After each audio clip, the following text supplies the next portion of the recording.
এই তারিখে গোটা দেশ জুড়েই দানবীয় শ্রমিকদের অধিকার হরণকারী যে শ্রমকোড, এই শ্রমকোড অবিলম্বে বাতিল করতে হবে। আজকে আমরা তার জন্য এখানে বিক্ষোভ সমাবেশ আমরা করছি। আমরা মিছিল করে এসে এখানে আমরা শ্রমকোড এবং তার বিধিগুলোকে আমরা সেখানে পড়াবো।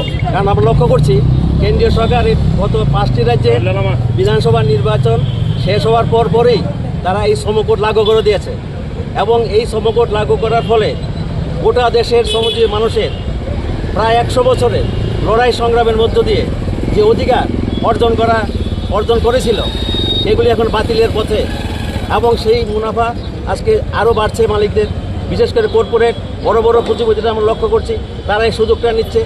এবং আপনারা দেখেছেন এর মধ্যেই গ্রেটার নয়ডা এবং উত্তরপ্রদেশ, বিহার এমনকি সেই গুজরাটে পর্যন্ত শ্রমিক আন্দোলন ছড়িয়ে পড়েছে।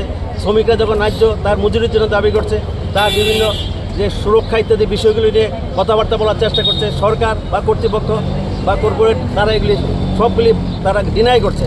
কাজে এই জায়গাতে আজকে লক্ষ লক্ষ শ্রমিক পথে নেমেছে এবং আমাদের গ্রেটার নয়ডা ইত্যাদি এলাকাতে আমরা লক্ষ্য করছি সেই জায়গার মধ্যে কয়েকশো শ্রমিককে গ্রেপ্তার করে জেলে পুরে দেওয়া হয়েছে।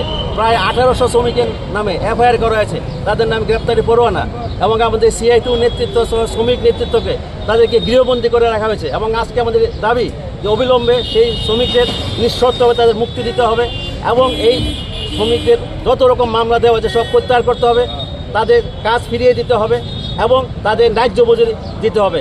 শ্রমকোড মালিকদের অধিকার দিয়েছে, এর প্রতিবাদে আমাদের মিছিল শ্রমকোডই সেখানে বাতিল করতে হবে এবং শ্রমিকদের যে অর্জিত অধিকার সেগুলো সুরক্ষার জন্য আমাদের এই দাবি, এই মিছিল, এই বিক্ষোভ গোটা দেশে আজকে হচ্ছে। আমরা এখানে এটা করছি।